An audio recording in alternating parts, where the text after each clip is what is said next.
And you got earphones on, right? Yeah. All right. All right. So we're good. Okay, we're recording. All right. Welcome to the Welding Codex with Garry Pace and Peter Kinney. Today we're going to talk about Clause 5 in 2015 in AWS D1.1 Structural Steel Welding Code, which in the 2020 version is clause number 7. So let's start at the beginning with the scope. 5.1. All applicable provisions of this section shall be observed in the fabrication and erection of the welded assemblies and structures produced by any processes acceptable under this code. So not too much there, but we go from the scope right into the base metals. So this is what tells us what our base metals need to be. So it ties it back to the contract. And the key words here are specified base metal. The contract document shall designate the specification and classification of the base metal to be used. When welding involved in the structure, approved base metals listed in Table 3.1 or Table 4.9 should be used wherever possible. So what's that telling us, Pete? So what that's basically saying is, whenever possible, use those, I don't want to call them pre-qualified, but they're materials that have been generally tried and true in the industry. They've been there for a lot of them been there for a long time. There are new ones. It is a dynamic table. It does live. So when some specifications are no longer listed, they may be removed and new ones added.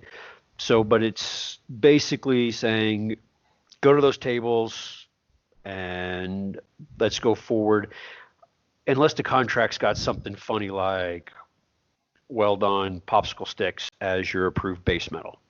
So that's what it's saying. Right, and it's telling you it's telling you that it's generally a good idea to stay with the materials that are listed there. Not to say that you couldn't go out of bounds and get some kind of material from a German material or a Russian material or some other material and go with that if you were building, I don't know, a power plant in Czechoslovakia and they somehow told you to use this and the materials weren't a standard ASTM material that's listed in Table 3.1. But it says it's a good idea whenever possible to use this. You can color outside the lines just as long as the engineer's on board and that's what's specified. So in 5.2, it goes through and gives you some information on base metal for weld tabs, backing, and spacers. Tells you how to utilize those. I'm not gonna get too much into that. I'm gonna head on over into one of the more important ones. 5.3, Welding Consumables and Electrode Requirements. You want to dive in there, Pete?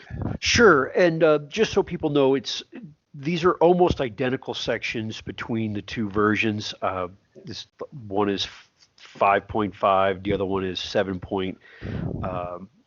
Corresponding. Those are almost all the same. So with welding consumables, it talks about certifications for them.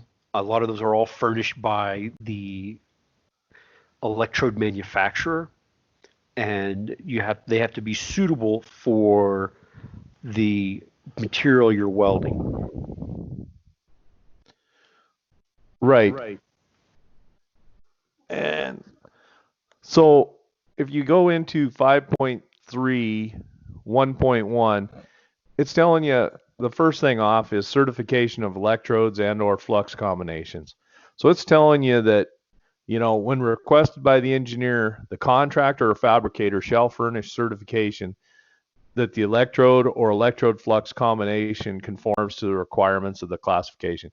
So if the engineer comes along and says, hey, I want to see what you guys are welding with, give me some paperwork on this welding rod, you as the contractor are required to furnish that to the engineer.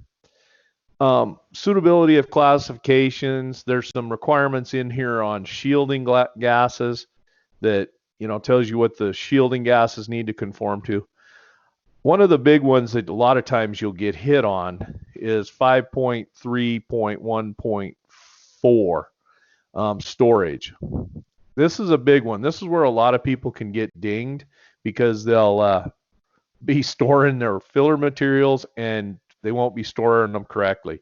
Pete, have you ever run across any situations where people have run afoul of storage conditions? Oh, it happens all the time, and I think the biggest one is your SMAW or stick rods, where they're just especially where you're supposed to have a life of the coating when it's exposed to the environment, and they're just basically sitting out there, not in an oven.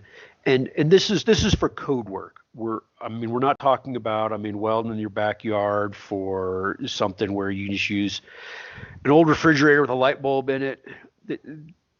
This is code quality work. So we need to step up from the light bulb and into an oven of some sort, or use smaller containers where you open and use what you have, heated quivers. That's probably the biggest offender. The other one that comes to mind is either GMAW or MIG wire that's just left on the machine indefinitely, and it's basically caking up with dust. Grinding dust is hanging off of it because it's a little magnetic. That's another one that kind of causes a lot of issues and can cause a problem when it's caught after the fact. Right. And I worked at the Hanford nuclear site for a couple of years for a contractor that was building the vitrification plant out there. And yeah, storage of welding consumables in that situation, because it was going to take the nuclear sludge from the Hanford nuclear site that they used to make nuclear weapons out of, blah, blah, blah. The sludge, and they were going to turn it into glass for long-term storage. Well, there's just tons and tons of welds on this facility. They're still building it today, 20 years later. I think they're getting close to getting some of it done. But anyways, it was nuclear quality, nuclear whatever. And, the electrodes storage was a huge thing. The original packaging had to be protected, the way they stored it, the rod ovens, the way they kept track of the heat and lot numbers.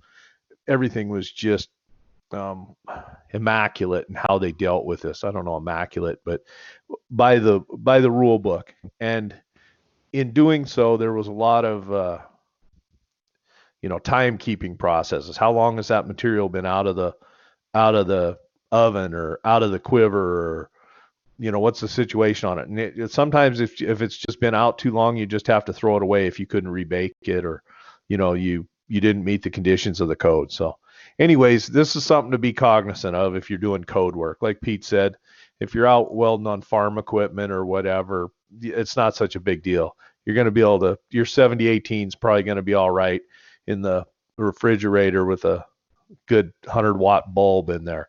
But for most conditions in a code related shop, it's not going to get you where you need to be.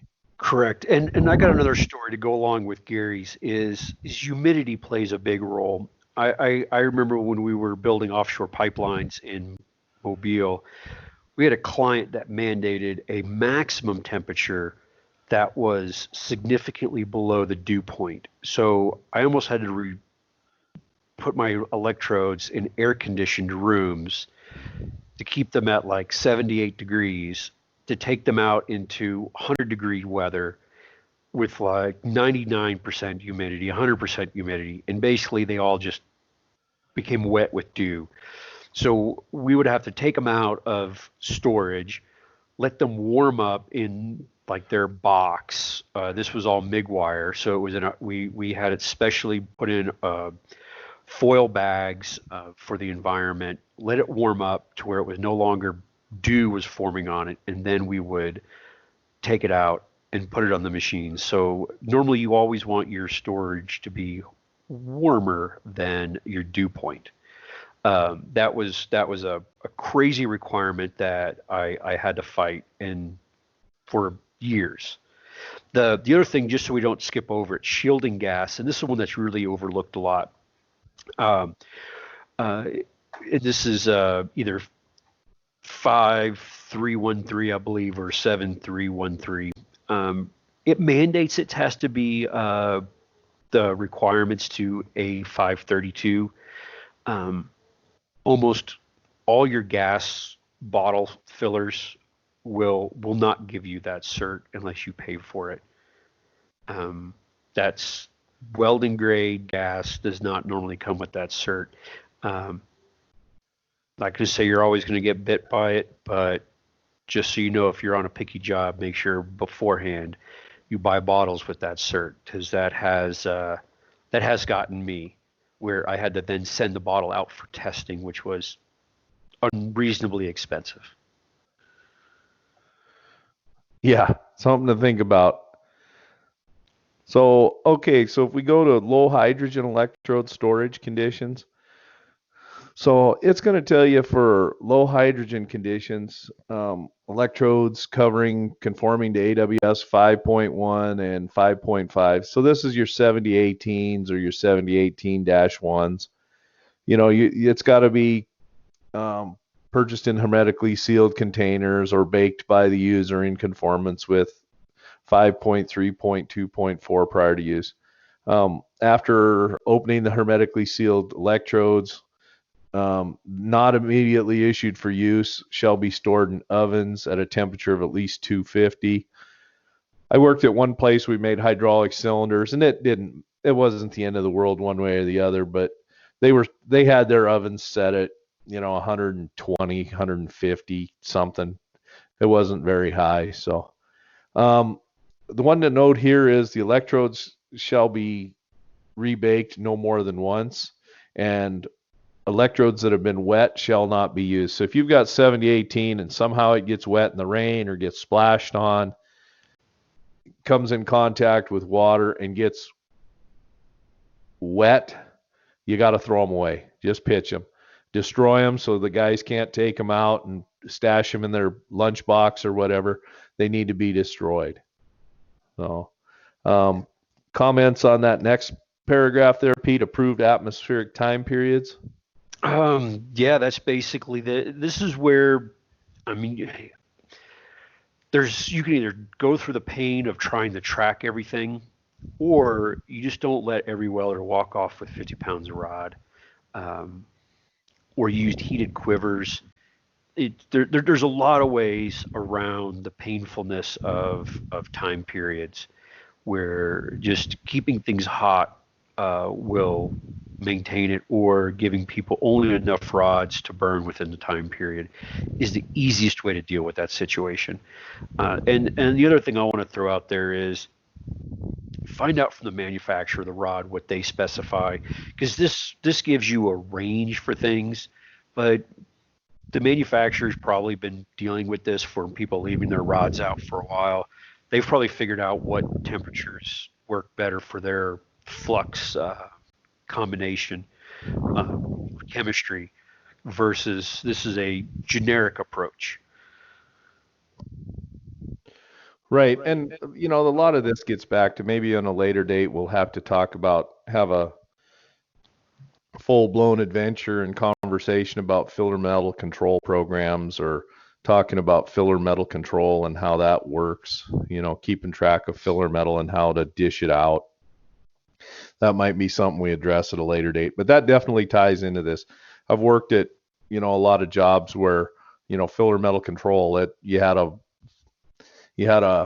rod room, and you had guys in there that, like Pete was saying, you only got 5 or 6 rods, so they knew you weren't going to have them out there for 6 hours. You were going to have to come back and get some more rod in about an hour. It's kind of painful for the welder, but it ensures that, you don't have this 7018 or 8018 or some kind of low hydrogen electrode sitting out in I'm out of Houston area. It's humid as hell down here. So you don't want, those high high tensile strength, low hydrogen electrodes sitting out in the humidity for very long in the middle of July or whatever month down here where it's, you might be able to get away with it a little longer in somewhere like central Arizona or central Washington or Idaho or somewhere, but East Coast or the Southeast, it's a different story.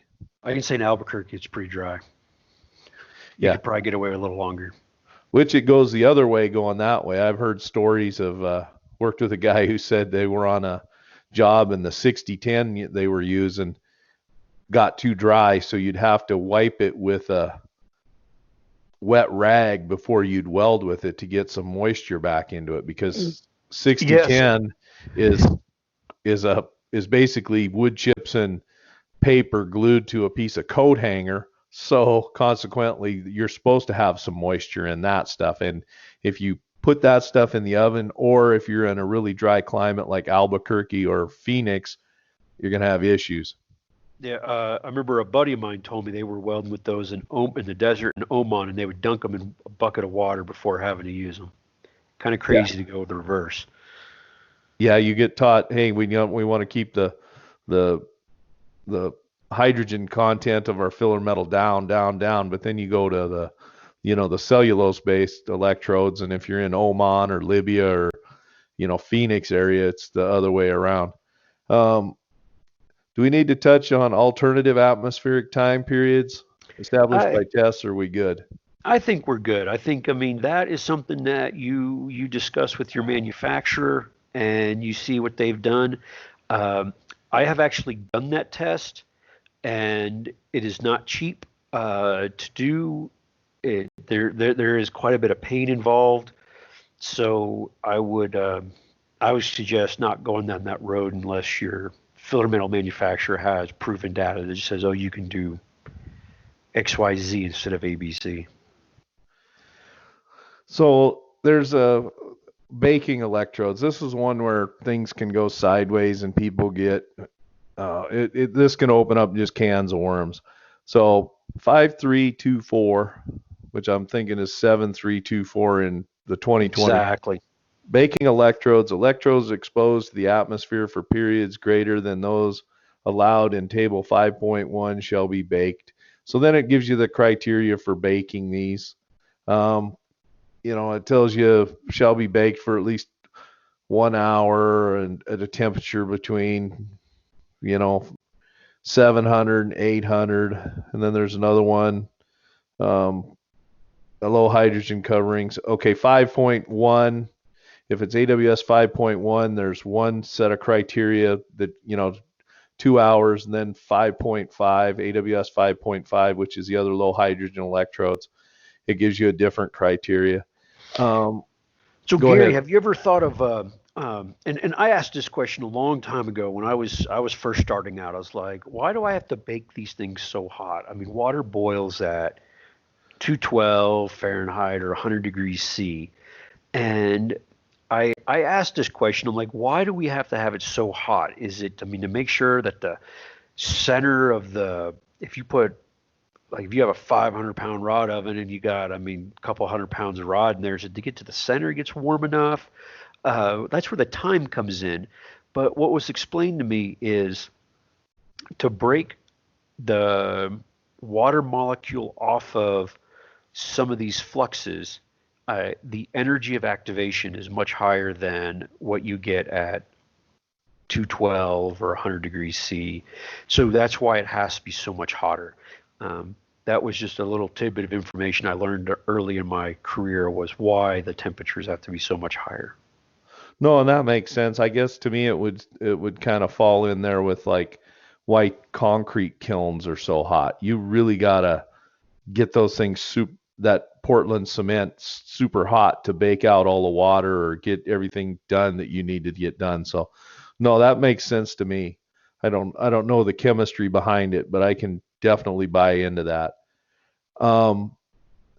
Low hydrogen electrodes, 5325, low hydrogen electrode restrictions for ASTM A514 or 517. Before we go, Pete, into this one, do you want to talk about why is 514 and 517 so special? I mean, it's just numbers here, right? 514, 517. What could Oh, be so difficult about welding this stuff? What's the difference between 514 and 517 and let's say another run of the mill carbon steels like A36 or materials like that? well, these are also referred to a lot of times as T1s. These are where we start to get into high strength steels. As we see glancing through this section, all of a sudden you see E90. Everything else that we've been talking about is E70 or maybe AE80. So we're now into the realm of the maximum strength of what this code addresses, which is 100 KSI strength steels. And that is now what we are playing with. So these are materials that actually, when people talk about, I've never seen hydrogen cracking. Well, if you've only played in 50 KSI steel range, you need an awful lot of hydrogen, like to make that crack. You go to these A514s, all of a sudden we have something that doesn't take nearly as much to crack as your lower strength steels. And these materials are quenched and tempered. So when they're made, they come out, they're hot, they quench them to get, martensite to form. Well, that martensitic microstructure is way too hard to be of any use. So then they'll give it a supplementary heat treatment where they'll bring it back up to a tempering temperature and kind of soften it up and give it a more flexible. You've still got some hardness in there, but you've got the material is soft enough and ductile enough that it's not going to shatter like a glass. So that's what we're talking about with these two materials. And like Pete said, it's a T1. They're high strength structurals. You'll see them on mining equipment a lot of times, heavy equipment, something that can take a beating, and you want it light and strong, but it's still got to be able to take a beating. So like you said, the tensile strength on these filler materials is in the 90s or above. So a quick tidbit on this, a little story. So these materials were made by they're the forerunners were made by U.S. Steel, and they wanted to prove out that they were acceptable for use. So U.S. Steel with Chicago Bridge and Iron got together and they made some pressure vessels, and I believe they filled them with water and they pressurized them up. And I think a lot of times they were chilled at different temperatures, and they took giant steel ingots and they dropped them from a crane at like, I don't know, like 100 feet tall or something to smash these pressure vessels to show that the steel was ductile and that the welds were good. It's kind of crazy. Oh, wow. That is crazy. That would be worth paying to watch that one.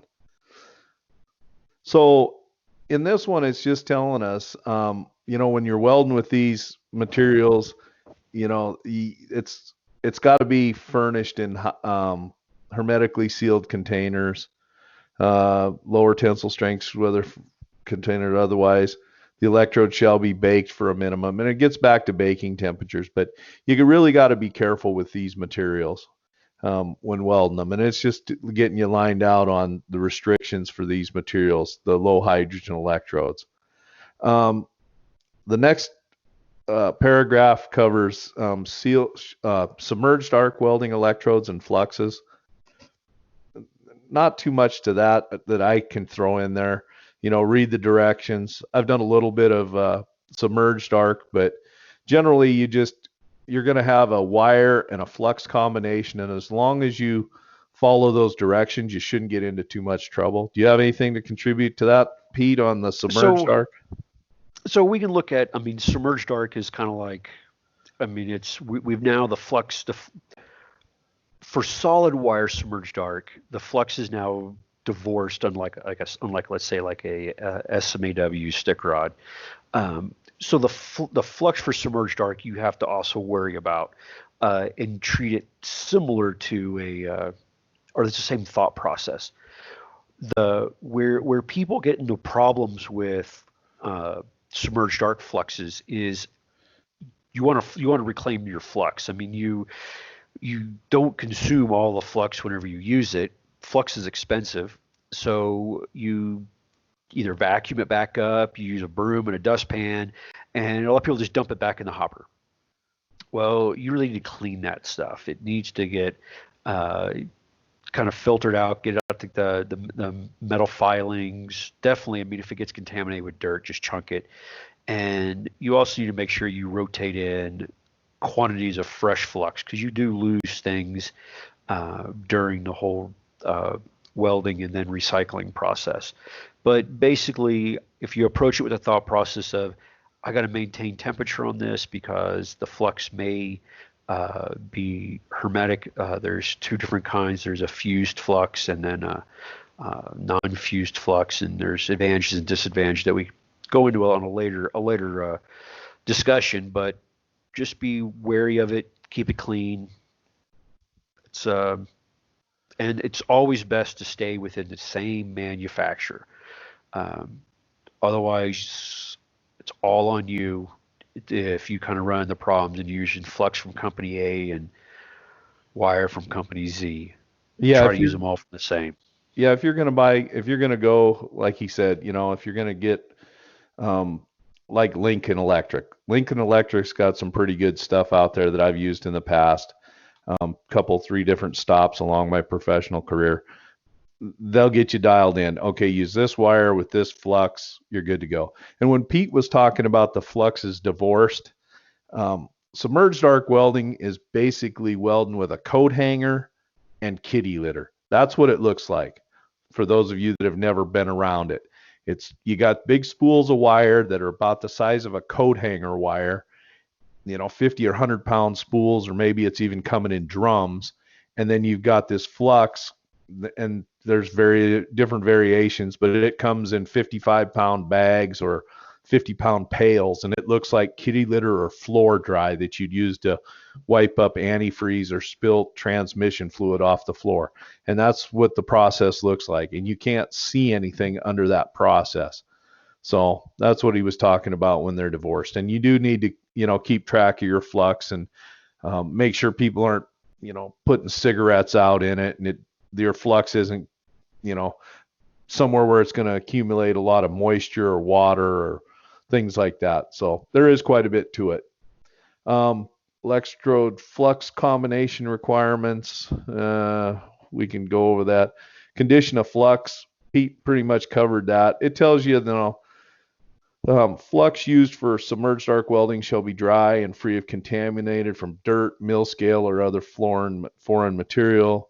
All flux shall be purchased in packages that can be stored under normal conditions for at least 6 months without such storage affecting its welding characteristics or property. So, you got to be a grown up about getting this stuff and being able to store it. You can't store it in the mud. You don't want to store it in the rain. Damaged packages, need to be discarded. So, and Pete covered flux reclamation here. Crushed slag may be used. I've never been involved with crushed slag being used, but I've only dealt with it once, Gary, and either if you're going to use crushed slag or reground flux, not just reclaimed flux, but this is where, so whenever you recycle your flux, not all of it melts. A lot of it doesn't melt, and that's what I'm talking about recycling. The part that solidifies, people will take that and grind it up back in the flux and resell it. I would say if you want to go down that road, you need to become a sophisticated individual to know what you're getting into.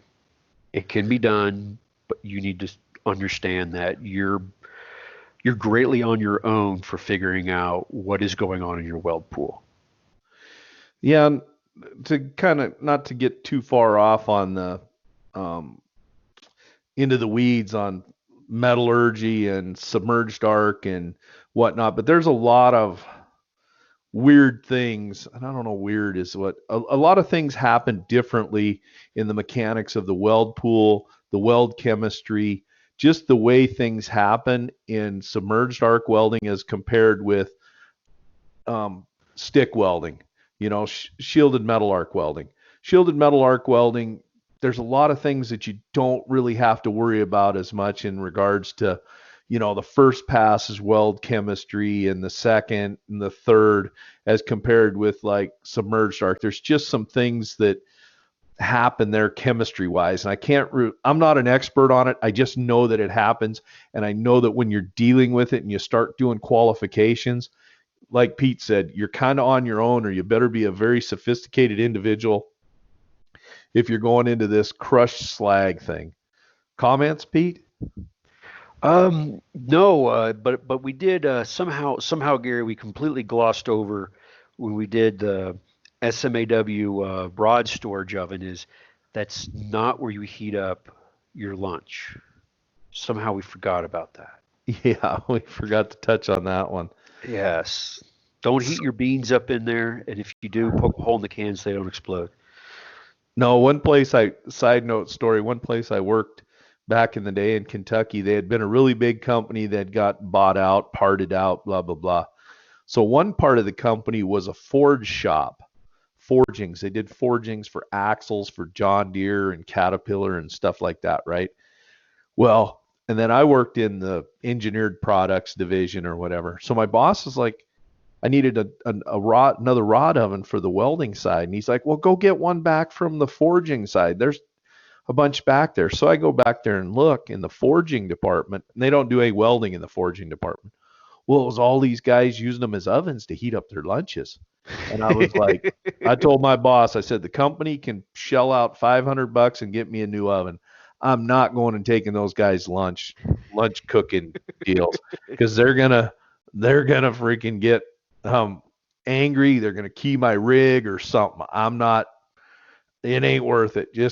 This is a multi-billion or $1 million operation. They can shell out the $582 and get me a new damn oven. I'm not going and stealing those guys' lunch cooking ovens. Exactly. Full of TV dinners and whatnot. So, okay, moving on to 5.3.4. Gas metal arc and flux welding, or flux core arc welding electrodes. The electrodes for gas metal arc welding and flux core arc welding shall conform to the requirements of the following. So it gives a whole list of requirements, and it pretty much ends there. Pete, why do we not worry so much about GMAW and FCAW electrodes like we do stick and sub arc? Well, I think we need to break it up, because there should be a little more guidance on one of those. But let's just look at GMAW or MIG and GTAW TIG welding. Generally, they're solid electrodes. 99% of the time, they're solid. We're not talking about metal core, but we're talking about solid electrodes, except for the rust that can form on the outside that can then trap moisture. You're basically, the amount of hydrogen that's in them is the amount of hydrogen that was in them when the consumable was made. You're looking at, a 1 to 2 milligrams of hydrogen per 100. But you don't have that problem. If the rod's rusty or the wire's rusty, you should probably chunk it. That's why they don't really go into it as much. Flux core's evolved. Now we have seamless electrode tubes that the flux is stuffed in. So that's a lot easier to deal with. But what I always dealt with or preached to all of my welders was, with flux core, if we're not going to use it for a couple days, take it out of the machine. Or actually, all of those, we take them out of the machine and try to put them up. But on the flux core, run out a couple feet, cut it off, and especially if it's a tubeless or a seamless type wire, it can only come in from two ends, and that's a little hole for it to get in. So cutting off a few feet took care of any weldability problems. Yeah, and generally, like Pete's saying, with the hard wire, the solid. I gotta cut that out. Check.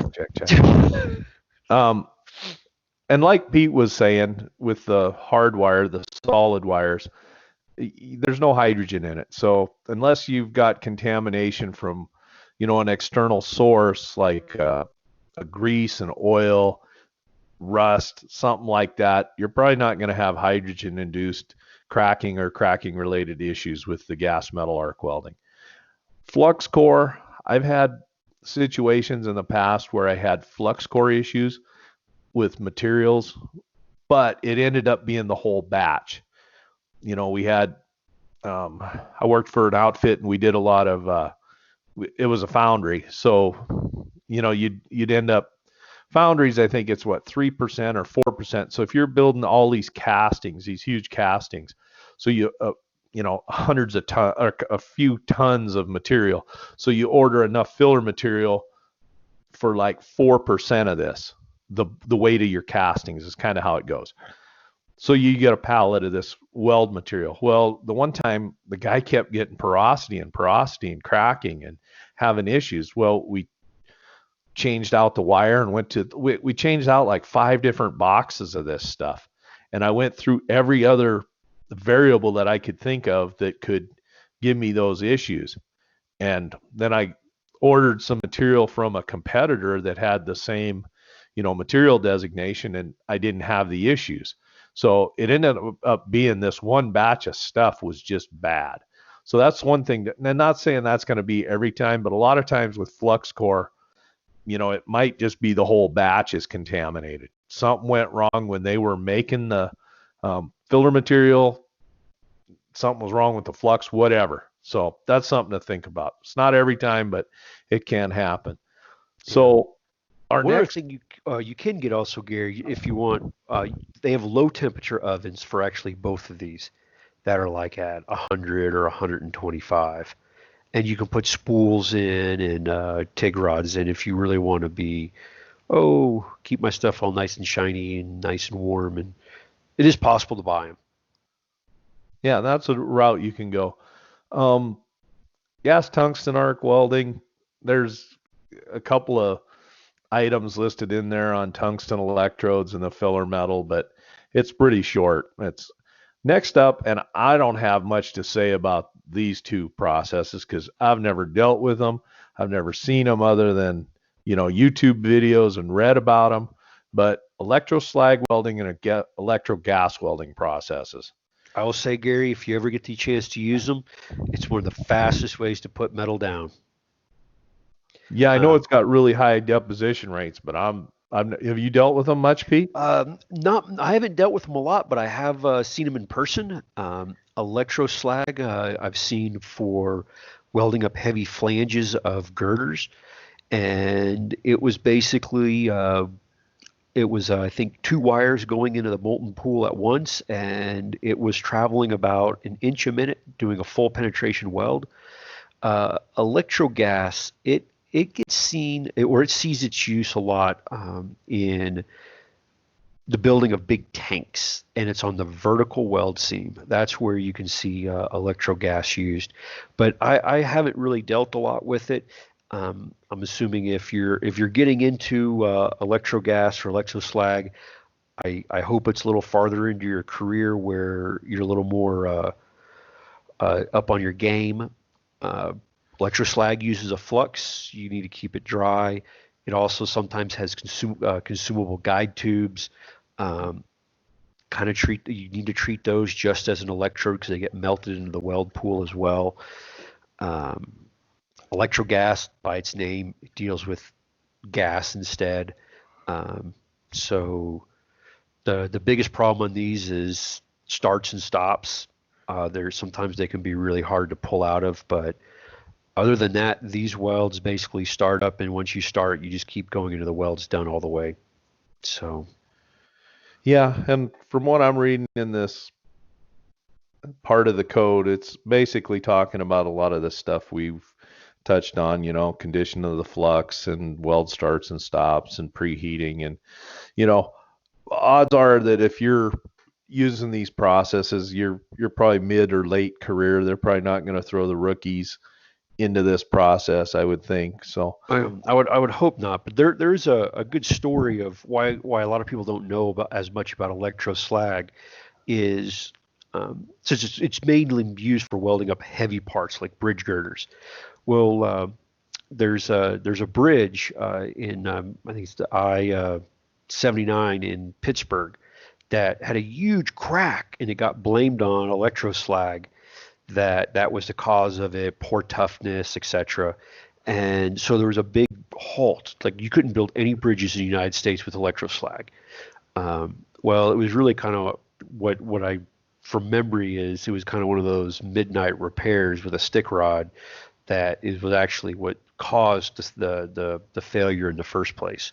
But I think it was like a 12 foot long crack or something like that. It was huge. Oh, wow. So, yeah, and I'm sure if you're going down that road, contact the manufacturers, and there's people out there with some pretty strong technical knowledge that can probably steer you in a better direction than Pete and I can. 5.5 WPS variables. The welding variables shall be in conformance with a written WPS. We've covered this before. You got to Yep. write it down, guys. You got to act like grown-ups if you're doing code work. Each pass will have a complete fusion with the adjacent base metal, and such that there will be no depressions or undue undercutting at the toe of the weld. Excessive concavity in the initial passes shall be avoided to prevent cracking in the root joints under restraint. All welders and welding operators and tack welders shall be informed in the proper use of the WPS, and the applicable WPS shall be readily available and shall be followed during the performance of welding. So that's telling you, you got to show the welders the WPS. You got to let them know what's going on. You can't just hand them a stack of filler metal and send them out to weld. And if the welder wants to look at the WPS, you got to let them look at it. You can't just be a fly by night outfit.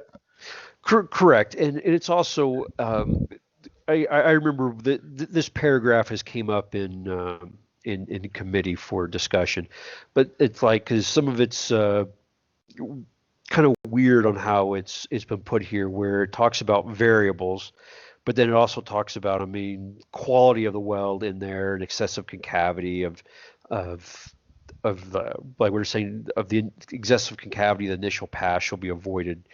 What this is all going after is, we have to have variables on the written WPS, and these variables have to produce decent looking welds without cracks. That's what this paragraph here says. And I was part of one group that we tried wordsmithing it around, but it didn't happen. And it's all right there. It's just telling you, you got to act like grown-ups. I know a lot of times that I boil this down and throw it into slang terms, but that's what it's telling you.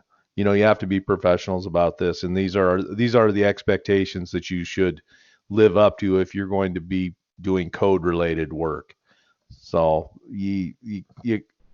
and maybe I think a lot of this is in there. This is my worldview, because you might start out as a welding outfit doing a certain type of work, and you're not working to a code. And then at some point somebody says, hey, Fred's Welding and Barbecue down the street, they weld, let's get them to do this. It's just got to be to D1.1. Well, then this Fred's Welding and Barbecue has to start doing code work now, and this is letting them know, hey, these are the things that you need to follow. These are our expectations if you're going to be doing code work. Yep. So, Pete's favorite, preheat and interpass temperatures, 5.6. Oh, yes. Run with it, Pete. So it's 7.6 in the new in the 2020, and what this is saying is base metals have to be preheated if the temperature is too low. If you're in Houston, Texas, or Albuquerque during the middle of summer, unless you got a really thick item, you may not have to preheat at all, and you have to go what's listed on WPS. And normally the WPS will pull that either from a qualification, or it'll pull it from one of the tables in the that exists in the book. So if it's not hot enough, you need to make it hot enough. It doesn't tell you how to do it. So you can preheat it by, different fuel gases, propane, oxy-fuel would probably be a little I would say, a little on the expensive side, and definitely don't want to use a cutting torch for it. You could use resistance heating, inducting heating, um, but for preheat is before we start welding. So before we strike an arc that is your preheat. Interpass is as soon as we've started welding, and you take your interpass temperature, or let's start, your preheat is equal to the thickness of the thickest part, or at least 3 inches in all directions from the point of welding. Um, I've been in many arguments on that may be slightly conservative or overly conservative on some things, uh, but that is what the code currently says. There's a huge, well, there's a decent write-up in the commentary about this as well. But preheat you take before you strike the arc in all directions. So if you had, let's say, a 6-inch thick plate that you were welding to a 1-inch thick plate, you're being driven by the thickness of the thickest part, which would be that real thick plate that you have to measure in all directions, including the Z direction, the through thickness, measuring it on the backside. Uh, Interpass is after welding has started, and you take the interpass. Uh, Generally, it it doesn't tell you exactly where to take interpass, but a normal rule is within about an inch of wherever you're going to start your arc at. Um, so if you're welding on a 10-foot long part, if you were to check your interpass where you just broke the arc, your temperature could be 700 degrees, but where you started from, it could be down to 150. And if you're on a 4-inch thick plate that requires 250 degrees minimum preheat, you would have to preheat back at the beginning, again, to heat it back up. So that's the differences between preheat and interpass temperature. Usually, for preheat there's a minimum, and then a maximum for interpass. There could also be a maximum for preheat as well. You don't want to sit there and with a big rosebud and heat it up till the thing turns cherry red. That is definitely in excess of whatever preheat would be. Right, and there's a lot of materials that you can damage. You know, your run-of-the-mill carbon steels, you're probably not going to do too much damage. But if you get them, like Pete said, red hot, like you're going to hit that thing with a hammer and make horseshoes out of it, or you've gone too far. You're probably going to damage that material, and especially when you get to materials that have a higher carbon content or a higher tensile strength, you've got to be careful with what you're doing with these materials, because you can damage the microstructure, you can do things to the heat affected zone. There's just a whole slew of things that you can do wrong to a material if you get it too hot in the preheat phase or also in the interpass temperature phase. So that being said, I think you just basically answered the next one there, heat input control for quenched and tempered steels, or at least part of it anyway there, Gary. right, and that's what we're talking about, the quenched and tempered steels. And you really need to be careful with these guys. This is not, I just can't stress enough that if you're going to deal with quenched and tempered steels, do your homework, read some stuff. Go to a website for the people that make this stuff. There's a lot of information out there on the internet. Go out there and do some research and find things.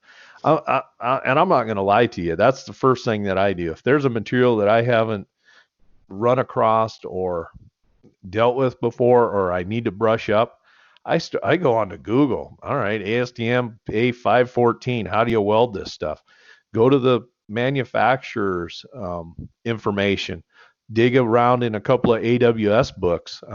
Lincoln Electric's got some really good books. We'll have to do a library version of this podcast where we talk about some of the books and maybe find an information. But that's exactly basically what Pete and I do if we're going to deal with something we've never dealt with. That's the key. I don't commit it to memory. I kind of do, but I'll go dig around on the internet and find what I'm welding and how to weld it, and then put together a little cheat sheet on it, and then put my weld procedures together or talk to the welders. Okay, this is what this stuff is. This is how we're going to address this problem. But that's what I would say for, quenched and tempered steels. Correct. So I guess so we or you touched on the keeping it not overheating it because you lose the microstructure. Well, the same thing can also come in from your heat input from your electrical arc, and you need to make sure that your heat input is the higher your heat input, the colder the material has to be, and vice versa. If you have a very low heat input weld, you need a higher preheat interpass temperature, and that is definitely what it's discussing there. Right. And when we're talking about with materials like this, you're probably not, you want to keep your heat input low. So that means a faster travel speed generally. You don't want big wide wash passes on this stuff. You want to keep it, your interpass temperatures low. So, I mean, there's some techniques that you can look up and figure out, but that's generally what you're trying to accomplish there. Correct. Right? All right. Yep. All right. Let's look at stress relief, heat treatment. There's a bunch of material in here. How deep do you want to go into this, Pete? Well, I haven't done much stress relief in D1.1. I've done it to, pressure vessel codes and other situations.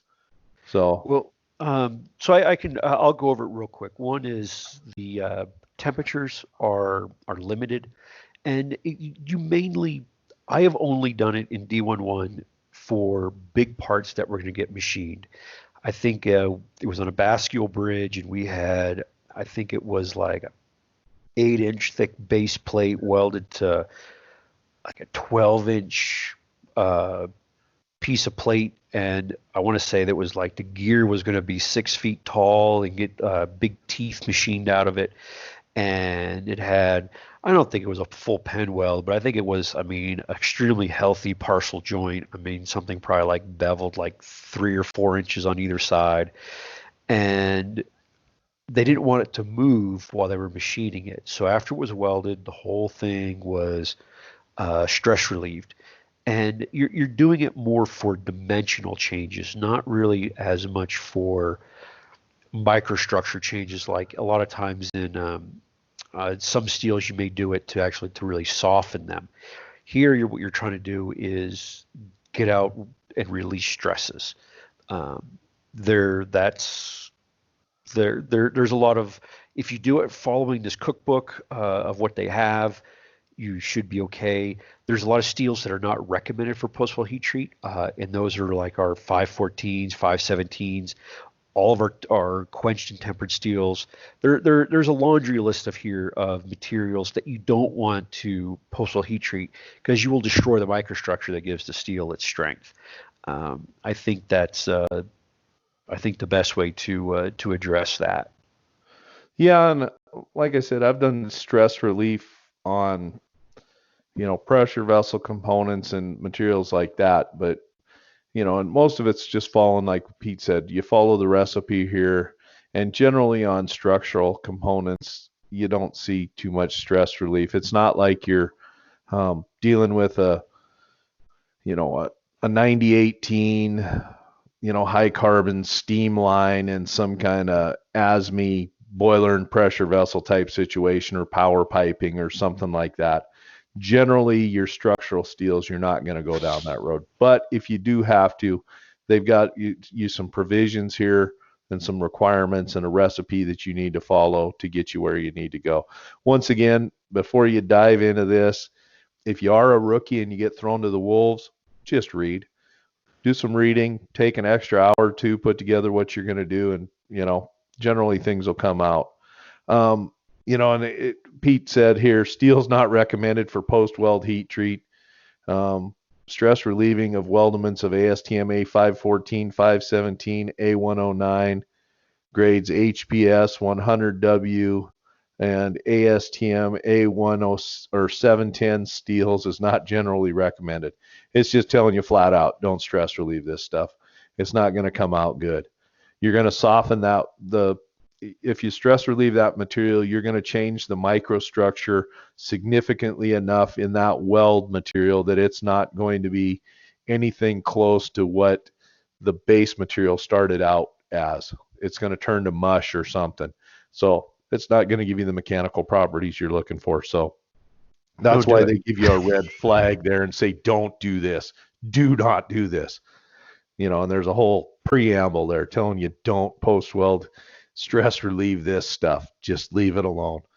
I think we beat that horse a couple times too many. So let's move on to backing. Steel backing shall conform to the following requirements. Fusion. Groove welds made with steel backing shall have the weld thoroughly fused to the backing. If you're going to use backing, you got to weld to it. You can't have it unfused. Full length backing. Anything else in here, Pete, that you think we need to cover with backing?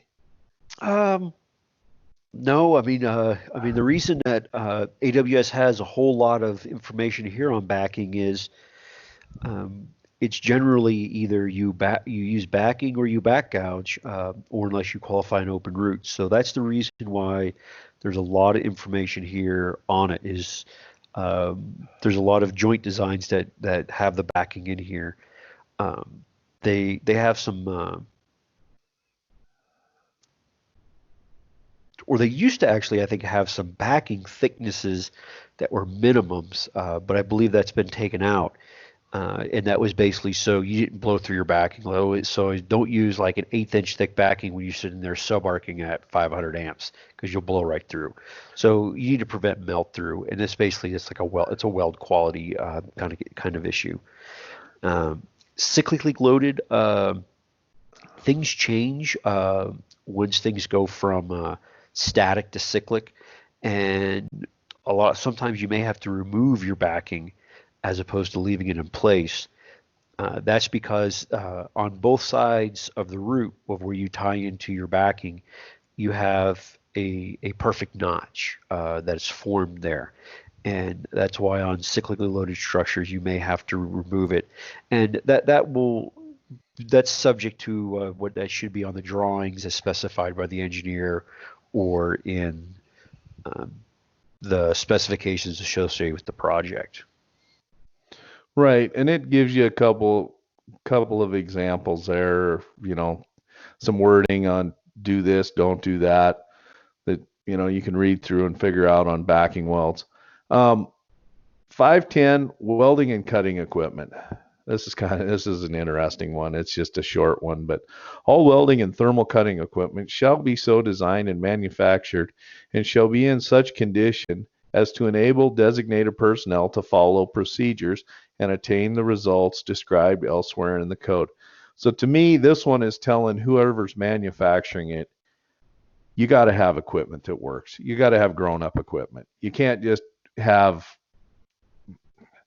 old cobbled together welding equipment that how do you know this is 110 amps? Well, it's on that notch right over there. We know.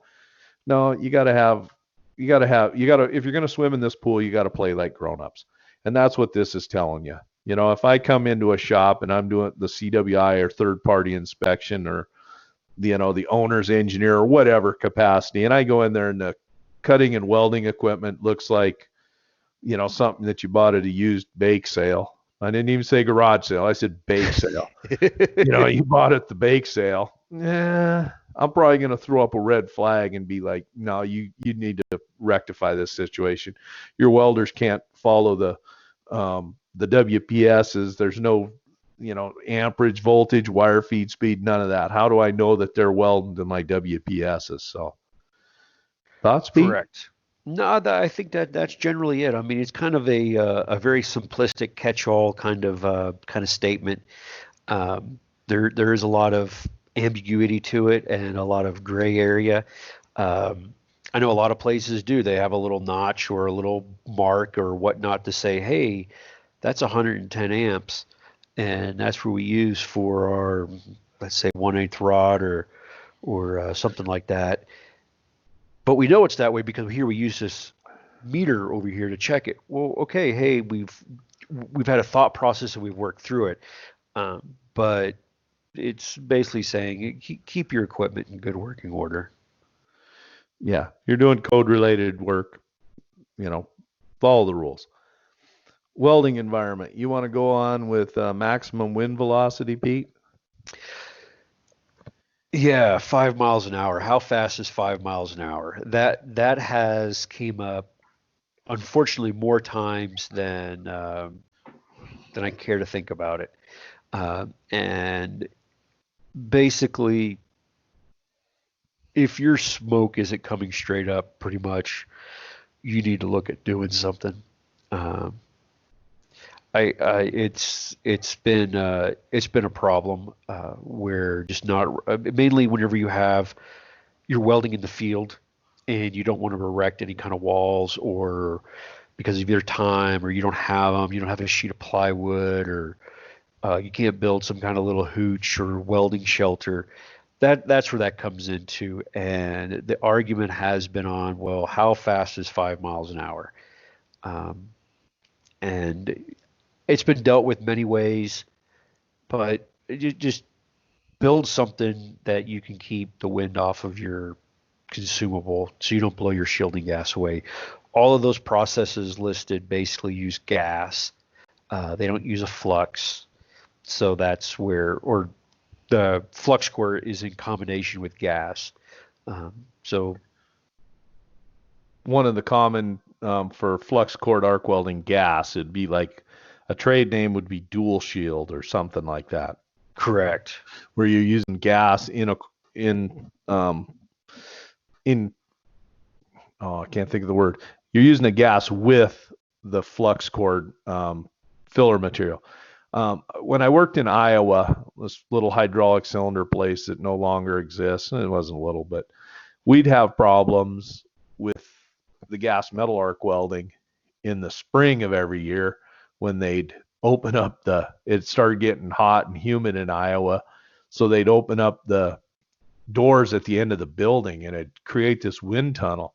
Well, for the machining and everything else in there, it didn't matter. But for the gas metal arc welding and what little TIG welding we did, man, it would blow that shielding gas away, and we'd have all kinds of porosity issues for about 3 weeks before we finally got things, rearranged and shielded and doors closed, or, rectified the situation. And this is meant for, a lot of this is meant for if you're going to be welding in the middle of western North Dakota, up in the Bakken oil fields or whatever.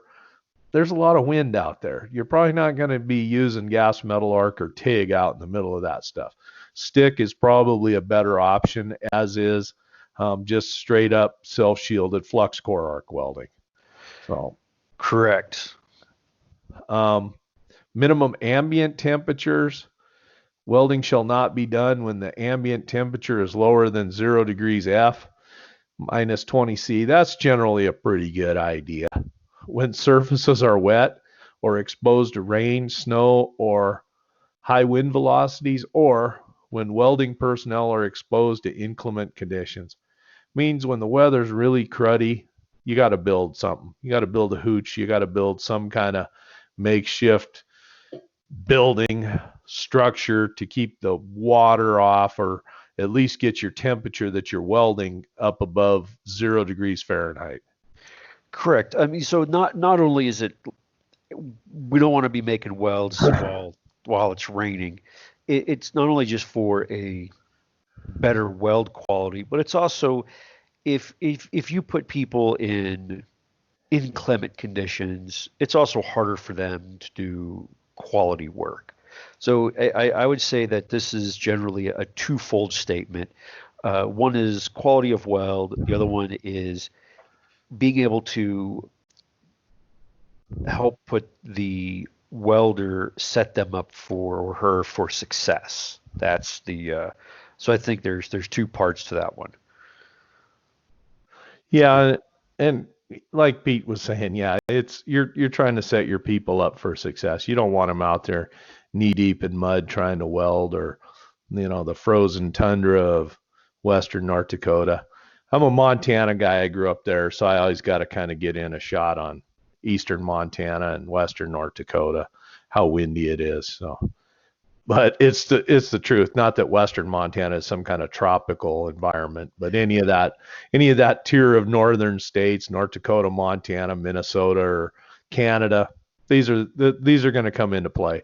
You're probably not going to have to worry about 0 degrees F, in the southeast states or Texas or, situations like that geographically. No, but I mean, I grew up in South Texas, and I definitely know about having to weld on shrimp boats and stuff in very wet environments and wind along the coast. So none of those were fun. No, and it's a different, you got a different situation there, which is covered in wet or exposed to rain or high wind velocity. So you can get 2 or 3 of those All in clicked one. off right there. So That's definitely there's a lot of, you might not be dealing with the frozen cold, but there's the wet and the wind velocities that you've got to deal with. Conformance with design 512, size and lengths of welds shall be no less than those specified by design requirements, and the detailed drawings. Location of welds shall not be changed without the approval of the engineer. It's telling you can't make this up and change things without the engineer signing off. So you got to follow the design. Correct. And those tables that they mentioned do give you a little bit of leeway. You got to look at the table, read the table, and apply it. Minimum fillet weld sizes is 513. The minimum fillet weld size, except for fillet welds used to reinforce groove welds, shall be as shown in table 5.7. The minimum fillet weld size shall apply in all cases unless the design drawings specify welds of a larger size. So make sure that you put in the minimum fillet weld size. Correct. Now, this is one that should also be looked at from the reverse. So the code talks about a minimum fillet weld size, but you should also be wary of maximum fillet weld sizes, especially if you have things that move or something that gets put into an area and all of a sudden the fillet weld is too big for the part to now go in because of clearance issues, and also just cost over welding and possible distortion as well. So the code has a minimum, but as a good fabricator, we should also probably look at having a good maximum size as well. Right. 514, preparation of base metal. Now this is where you can get into all kinds of trouble. To me, this is just common sense. I don't even know how to start. But obviously they've put in, a whole section here because obviously somebody out there in the universe wasn't cleaning things or preparing the base metal. So I'll just dive in and this one has a point of contention, and I know some folks have really picked on D1.1 for one of these, but you're right. The first part, I mean, general, it just needs to be clean to make a weld that's the quality requirements. That's a first real general, I would think easy to understand kind of statement. The next one is about mill-induced surface defects. A lot of materials made to ASTM A6, and there are allowances for defects. So this is talking about so if we have like a fin or a crayer, I mean, don't put the weld on base metals that have a problem. That's pretty easy to understand. I mean, what do you think, Gary? Is there anything complex about that one? No, this comes down to, educating your welders, and then you as an inspector or an engineer or whatever your role in the food chain is, you got to be able to understand that, fins, tears, cracks, slag, or other base metal defects. You got to be able to recognize these and realize, okay, we can put in a beautiful weld, but we're welding over substandard material or material that's got a defect in it. We're not accomplishing anything. You're not you're not getting where you need to go. So you need to understand that, you shall not be placed on these surfaces. It means don't do it. If you're welding on crappy base metal, don't stop. Figure out your path forward, get a new piece of material, or, see if you can repair it, and what your situation is for a repair situation, what your path forward is. Yeah, so the next one is talking about scalar rust. Okay, I'll be honest, I am a big proponent of you weld on shiny material, but that's not what the code says. So like loose scale or thick rust, it has to get removed. But when it's real thin, now this is all subjective about what is thick and what is thin, can be allowed if it's thin, and it can withstand the vigorous hand wire brushing. That's, I can see if you have the Hulk out there wire brushing is going to be a lot different than a person that's probably 100 pounds. So, like I said, that's another subjective one, and but it allows it unless you're dealing with cyclical loaded structures, and then it's for your flanged webs. All the mill scale has to be gone, and like I said, I'm a big proponent of bright and shiny sets you up for success. The more stuff you weld over, the more chances you have of a problem. I mean, I know a lot of fluxes are designed to handle some stuff, but the less it has to handle, the better off you are. What do you think about that one, Gary? Yeah, there's some situations where, you might be able to get away with it and punch through it, but generally you want to have it's shiny material.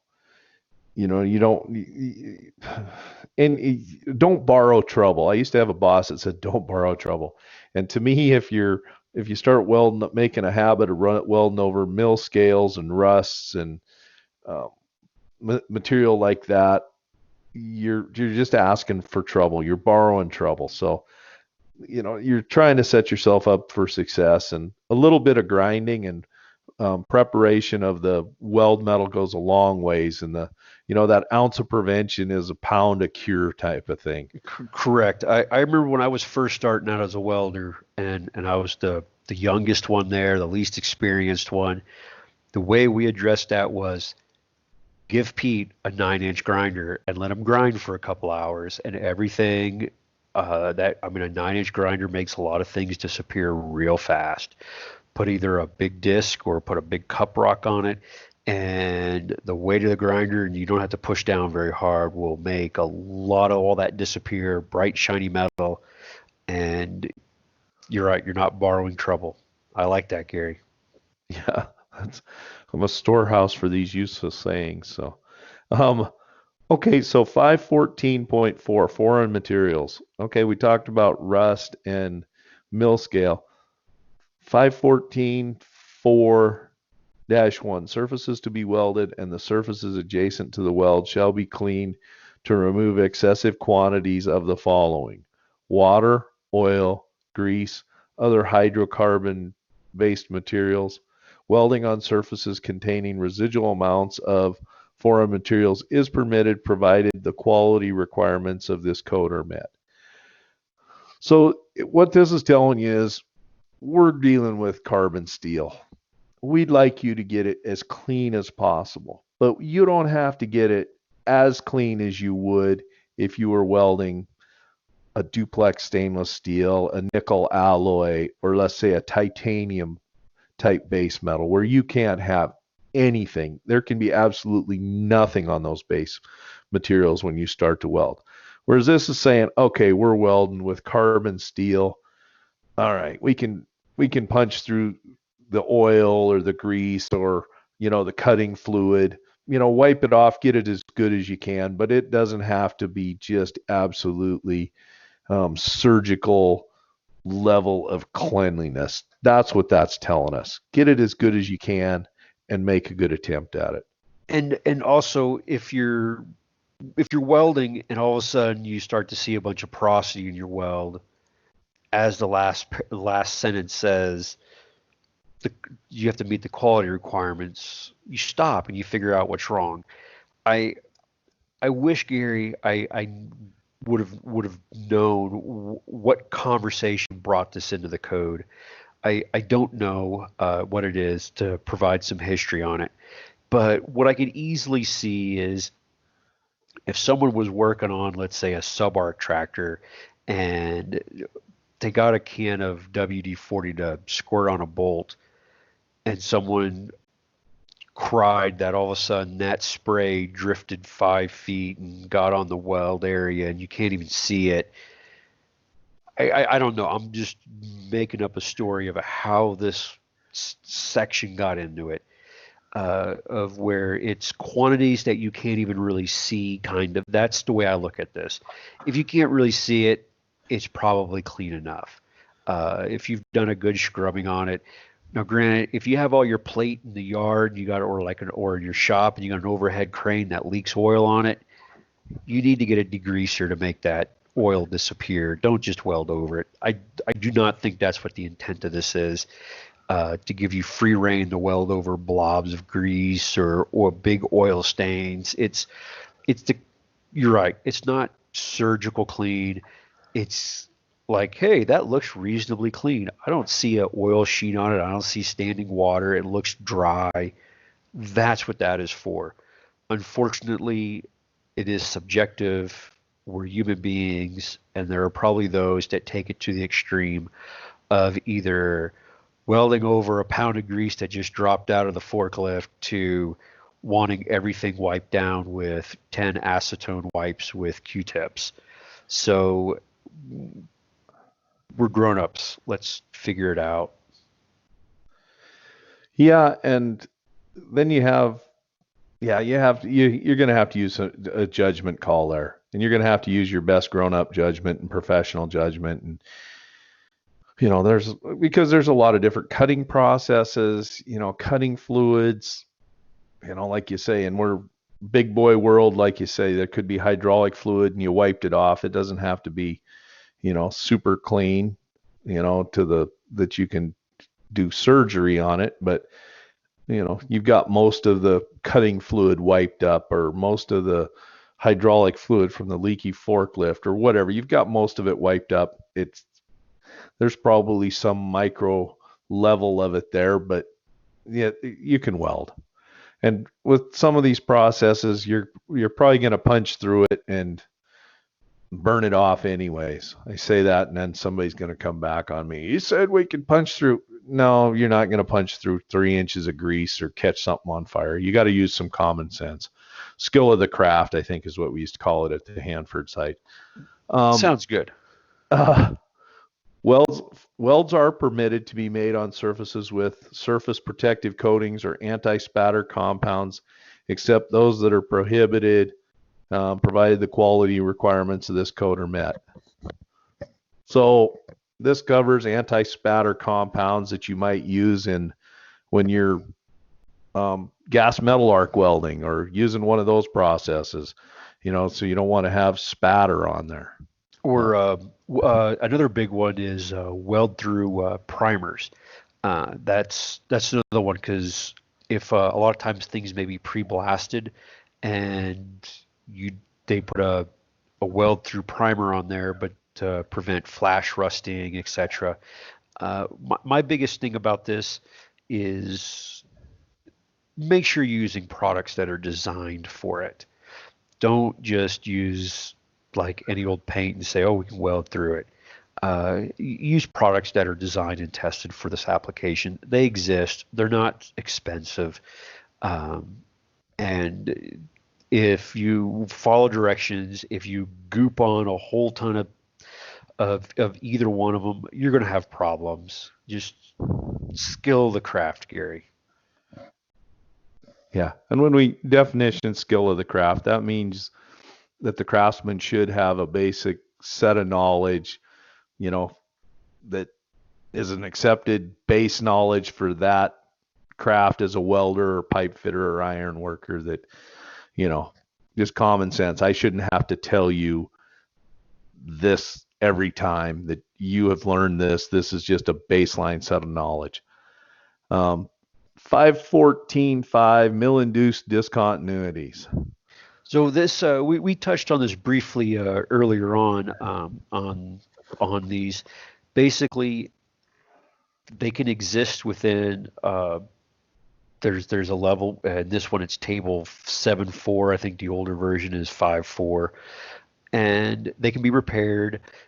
And they're if they get to a certain size, you have to report them to the engineer. One good way I've seen dealing with this was we're welding big plates together for a web for a girder, and there were issues on one end.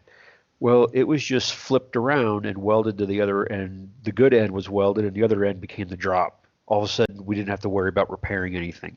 But there's provisions for how to repair discontinuities, and that follows down in the paragraph right below the acceptance criteria, where it goes through the size of the defect, how you have to find it by, I mean, the the applicable ASTM inspection standard for straight beam UT. Then there's a lot of the percentages for how the material can either be for thickness, for length, and it's basically we need to read through each one of these whenever you have a repair, and I would document what these are to make sure that you fall within the X, Y, Z dimensions for the indication for it. Um, then the next one, Gary, which I'm assuming the old one was 5.14.5.2, the repairs. It talks about how to go through the repair of it, joint preparation, material trimming. Um, Yeah, and that's what's listed here is it just gets into the, the repair. My thing, I don't know how deep you want to dive into this, but to me, the repair thing is it's a documentation thing. Follow the recipe and then have a systematic way of approaching repairs. I worked in a situation where we had paperwork, and it wasn't, we didn't do structural work, we did pipe work, and we did some small pressure vessels and tanks. But what there was a well-defined repair method, and it was very methodical where you would, the welding engineer was the person responsible for calling out the repair. Okay, the NDE found a repair in this area. Okay, the welding engineer, which was me, would come up with the recipe. There'd be like a little packet generated. Okay, you're going to grind out from this point to this point. You're going to do this, and this. You're going to grind it flush, whatever. But there was a very detailed repair methodology that we followed. And to me, that's probably as important as what is written down here.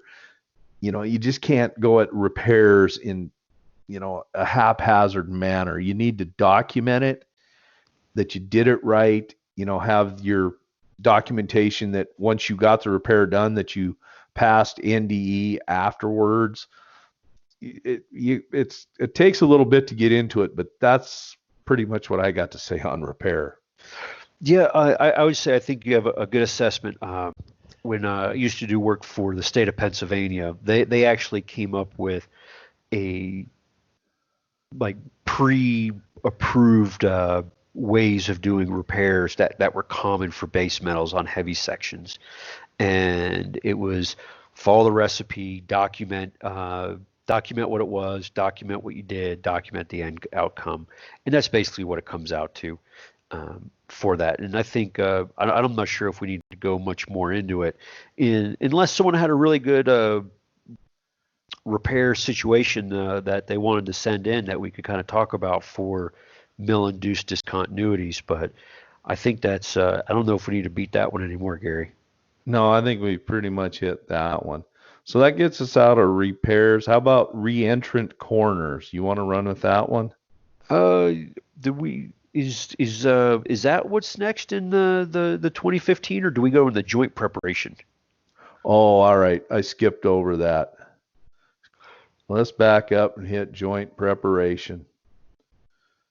Run with joint preparation then. Okay, so joint preparation. This is how are we making our bevel?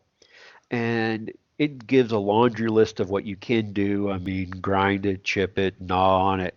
Uh, uh, so it walks through all that, but except for oxygen gouging.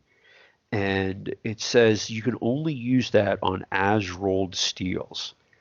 And the reason it gives you a laundry list of what you can do, but then that one exception is because oxygen gouging is extremely hot, and that goes back to the changing of our microstructure.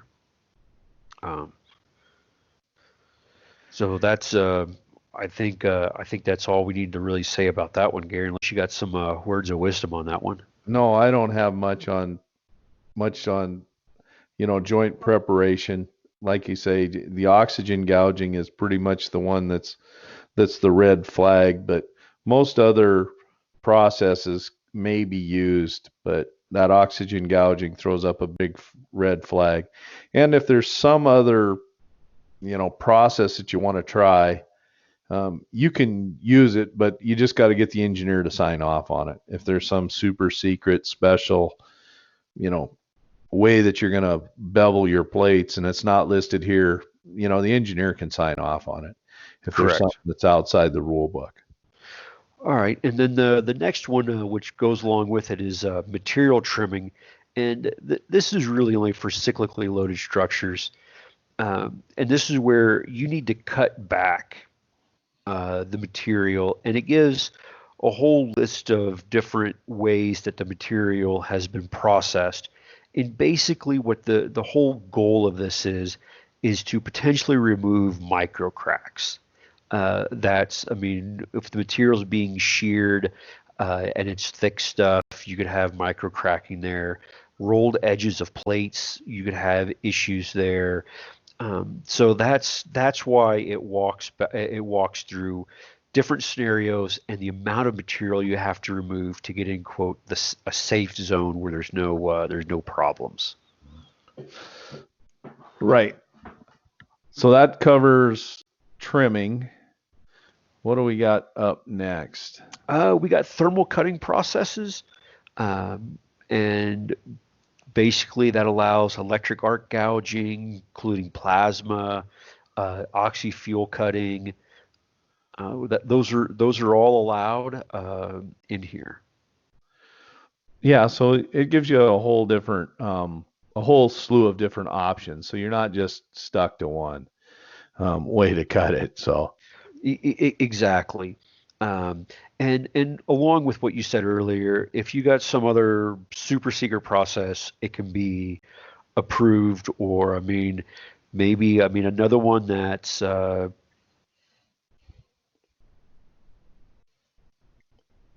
mean anything that you could come up with that's not in that laundry list can be approved.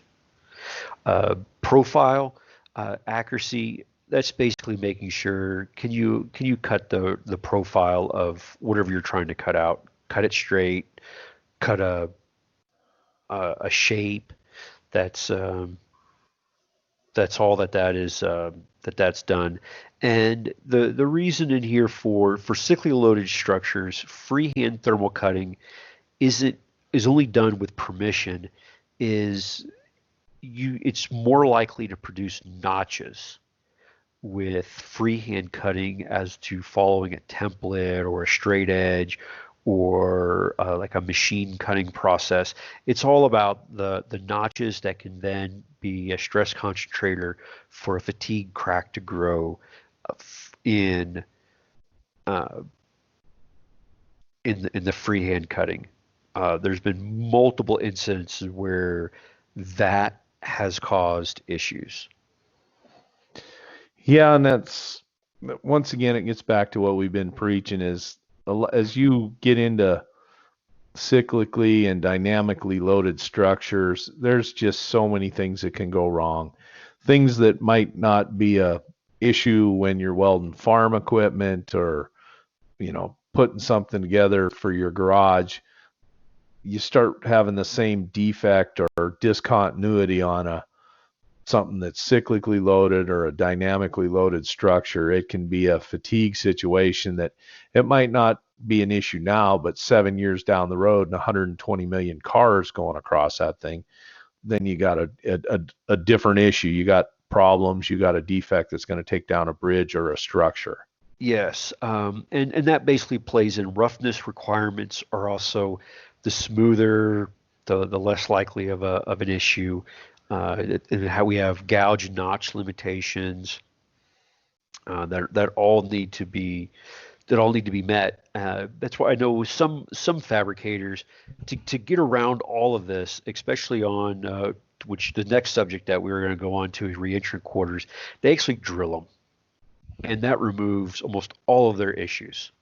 They're not borrowing any problems by doing that. It takes a little longer, but they use a big mag drill with a slug cutter, and life is easy. They don't have to go and measure anything because a drilled hole is magnitudes smoother than anything cut by one of these oxyacetylene or oxyfuel processes. Well, and I think what the code too is looking at is you might have the greatest cutter, and I mean oxyfuel man ever or person, and they might be able to do it. But if you get that apprentice or a guy that's been in it a couple of years, and you go have him make a cut, and it's not nearly as smooth. So that's why they pay so much attention to this cut surfaces and the roughness. And like Pete was saying, you go with a drilled hole or a mechanically cut out hole, you're going to have infinitely less problems, and it's going to be a lot smoother than even what the best welder can cut out by hand. Correct. All right. How about 516, weld access holes, beam copes, and connection material? Anything to add to that, or is this one of those ones where we're just going to say read it and run with it? Well, a lot of what we've already discussed is basically what is covered in here. Here it has some sizes of that you have to look at following. There's some requirements, especially for galvanizing it, what you have to do there, and that's all about having the right profile. But I think we have basically covered everything. One thing just to be aware of when you're doing all this stuff in heavy sections and you do decide to go and use a flame process, you have minimum preheating requirements, and a lot of these is grind to bright metal, and you have to inspect the surface. And just so you're aware of, visual may not just be the best way to define these little indications. It's not written in the code, but going to mag particle, which is a cheap and easy way to also look for little indications that you might not see from the eye, would be a good way to deal with, especially when you're dealing with real heavy sections and you choose to flame cut as opposed to drill or machine. All right. Yeah, and like you say, with PT and MT, they're not super expensive, non-destructive testing methods, and they'll find a lot of surface indications that might lead to problems later on down the road. All right, 517, tack welds and construction aid welds. General requirements. Okay, here we get in with tack welds. Tack welds and construction aid welds shall be made with a qualified or pre-qualified WPS and by qualified personnel. So your person that is doing the tack welding has to have qualifications. You need, if you qualified them as a welder, a full-on welder, they need to have paperwork. Or if you qualified them as a tack welder and went that provision, they need to have paperwork. You can't just grab a guy off the street or one of your laborers or something and say, okay, dude, you are now the tack welder. I need you to just start tacking this mess up. you need to have paperwork on them. Yep, that's exactly true, Gary. Um, and one of the other things that really talks, this is where in cyclically loaded structures, the there's requirements for the engineer to give guidance because the fabricator may or may not know where some of these exclusion zones are or tension reversals. Those really need to be on the drawing, and then that needs to be communicated also to the shop floor. Uh, one of uh, one of my trips that was for a mistake like this was we had some big girders that were at a field site, and I want to say they were like 12 foot tall. They were big railroad girders, and someone took angle iron and just welded it right in the middle of the or in the web to the ground so they wouldn't fall over. Well, the problem with that is they were made with no procedure at all, and they were just welded up, and then they basically just bent the angle backwards and forced to break it off.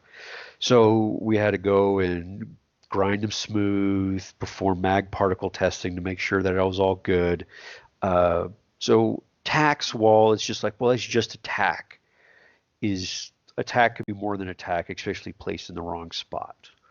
Yeah, and you can get into situations where, um, depending on the material, you just tacked it, but it was a quenched and tempered material. Maybe you've introduced some kind of stress concentration into that material. You don't, as the welder or the inspector, you don't maybe have the exact information of just how critical that particular location is on that beam or that girder. Then it might be, you might have just introduced a catastrophic failure point to something. You don't know. That's why we got to try and follow the rules. Um, Tack welds that are not incorporated in final welds and construction aid welds that are not removed shall meet the visual inspection requirements before a member is accepted. Tack welds, you can't have cracks, you can't have porosity, you can't have a bunch of defects or, your tack welds, if they're going to be incorporated into the final weld, they need to be quality, because you have a crack in a tack weld or you have porosity or some issue in a tack weld, you're going to chase that problem's going to go all the way through. It's just going to follow you all the way to the face of the weld. So you need to make sure that your tack welds are quality. Correct. And there's a subset when we get into these tack welds that are incorporated in the final product is when you deal with subarc, you get a pass on a couple items. And the reason you get the pass is subarc has the ability to penetrate very deeply, and it can consume or kind of chew up what it runs over, including tack welds. But as you said, I mean, we can't have crack tacks. That's not something. But what we can have when they're consumed by submerged arc welds is your preheat for single pass tack welds isn't really required.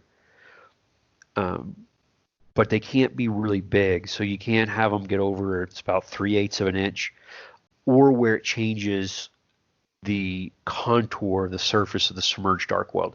And this, you really only run into problems in smaller, long, let's say like a flange to a web girder, where you may have tack welds that are 1/4 of an inch in size, 3/16 in size, and then you have a fillet weld going over them that's only 1/4 of an inch. All of a sudden it's like, hey, why is like every 3 feet or 5 feet, all of a sudden there's a little ripple? We can't have that. So you would need to kind of knock them down with a grinder before going over them with a subarc. All right. There's a couple other ones. I mean, there's a list of them going through there.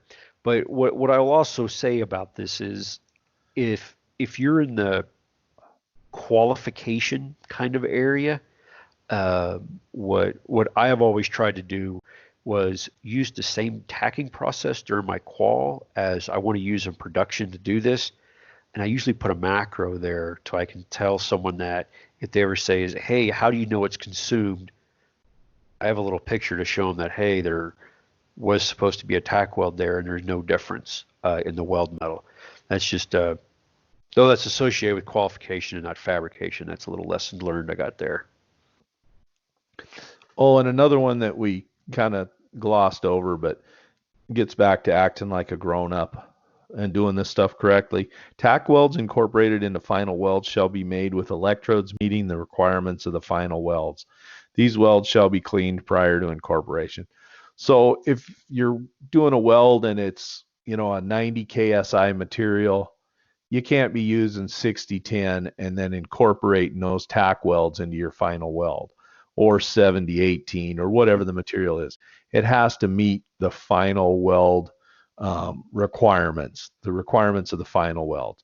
Good point, Gary. This is something you need to take into consideration before you turn your tack welders loose. You can't do even though it's going to hold it if you're going to remove it and it's not going to be incorporated, yeah, you've got a number of different options there. But if it's going to be incorporated into the final weld, you need to make sure that it meets the requirements of the final weld. Yep. So, well, okay, so you covered submerged arc welds right there. We sure did. I think we got everything in tack welds taken care of. How about 518 camber in built-up members? Anything we need to cover there? So in camber and built-up members, this is where you're building, let's say, an easy example is a plate girder is where it comes up. And you're going to have shrinkage. So what it's talking about is make sure you include that or try to include those kind of shrinkages before you cut the material. You may need to cut it a little long or a little wider to handle that. That's the gist of that section right there. All right. So then that takes us on to splices. Gary, do we want to handle? There's quite a bit more. Do we want to split this into two? Yeah, we can split. We can end right there. If you want to call her quits, I'm good. Yeah, because we still got I think 6 or 8 more pages at least. Yeah. All right. We can end it right there. So, not a problem. And holy crap, I guess I got to look at this and understand this dimensional tolerances of welded structural members. I haven't looked at this crap in a little while. I may need to educate myself so I sound intelligent. All right. All right. Throw that booger on you. I'll go through it too. So, all right. Hey, So what do we need to do with that AWS lady? Well, I'll just lay my cards on the table here. I was going to take the stuff that I sent her, and I was going to do that one. And I say that because I'd like to make some money back on that material. That material that I've. No, Gary, the way I'd look at it is, you're doing the heavy lifting on it. I have no problem. Where the splits in your favor or something like. I don't know if I'm assuming what she meant by was I don't know if it's 900 a person or is it 900 split up, but I have no problem with you taking the lion's share of that. I think you've done. The biggest thing I did, or the only thing I really did, was help make the connection to where, hey, here we exist. And that lady knew me to refer us to other ladies. So, but you have more time invested in already existing things and more time to handle it now than I do. So, however you want to do it, Gary, I'm up for. I was going to take the heavy lifting on that one, and then I guess the one with the other 2 lighter ones, where it was people and what CWIs can do, or you know what I mean, stuff like that. Is that one? Do we really want to handle that one? I don't know. I don't know either. I mean, I guess this is, I mean, okay, what I'd almost be better at doing is, guys, look, this is where CWIs get over their head real fast. Uh, I mean, who do we know that is a, a good person that we can either ping for a bunch of stuff, or I don't know if I want to. I mean, unless you know someone that you want to be like, hey, this guy's really good at talking and whatnot, and he can really speak more from an inspector perspective than you or I could. Uh, Well, it's 2 hours. So she says the people skills about CWIs or people skills running about 2 hours. okay. So to me, that's some of the okay, maybe it's we should be able to cover CWIs, put together something where we dig into the AWS material, okay, this Yeah. is what a CWI is. Okay, here's some things that I've learned, okay, dealing with engineers. These are some things where you could get in trouble. These are some things where you know what I mean? Just Yes. go out of That's there. So exactly how I was going to approach it too. and Yeah. then the people skill side of it, okay, here's some things to understand. Okay, if I'm dealing with engineers, I'm going to write a report, or I'm going to write everything out before I even go to the direction of the engineer. I'm going to do these three things. You know what I Yeah. mean? We don't have to. I mean, to me, it's like a quick pep talk or people skills, or you know what I mean? Yes. No. No. No. I can see that. That sounds like a good idea. And yeah, basically, like also like, how do you deal with the craft? I mean, I think that would be like another good tangent to go on that one is dealing with the craft, how not to be an asshole. Oh, yeah, and that's it. Explaining, hey, dude, there's a defect here. We need to cut it out. I always use the word we. I never tell Yes, them, you know, exactly. and yeah, I think the things like that. I think, we don't have to, and then everything else, some slides out of the QC1 and okay, this is, ethics and blah, Yeah, blah, blah. And these are things you need to do. And sometimes you're going to have to be the unpopular person exactly. But go about being the unpopular person professionally. professionally. And you're going to have to deliver bad news. And if you don't like being that person, this is not, You gotta get, yeah, you gotta get some thick skin. Um, yeah. All right. I got some. Okay. I mean, yeah.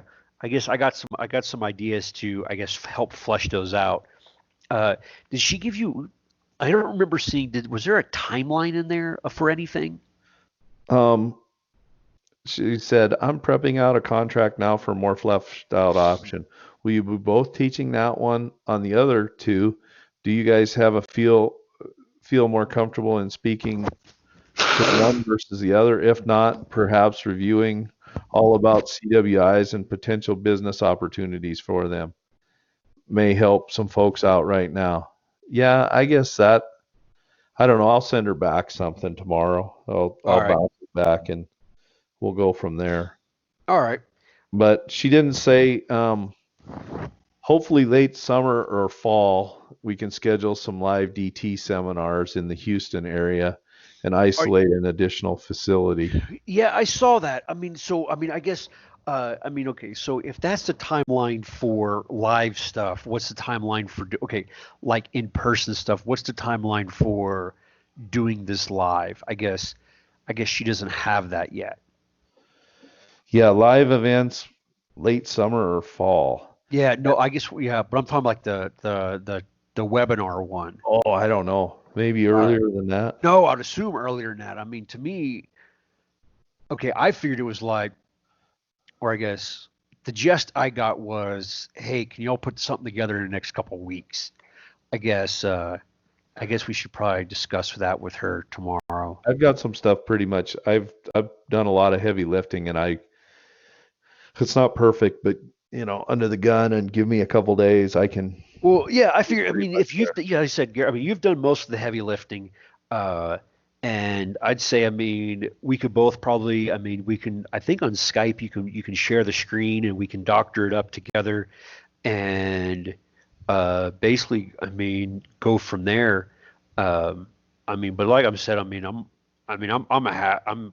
dude, I mean, Gary, I mean, it's like, hey, dude, you know what? You've done almost everything. I mean, if it's nine beans, I mean, you just take the first round and don't worry. I won't worry about anything. Uh, so, I mean, because you're right, you've done all this. Y'all have had that website up and going for a while. Yeah. You still there? Did I lose you? Hello?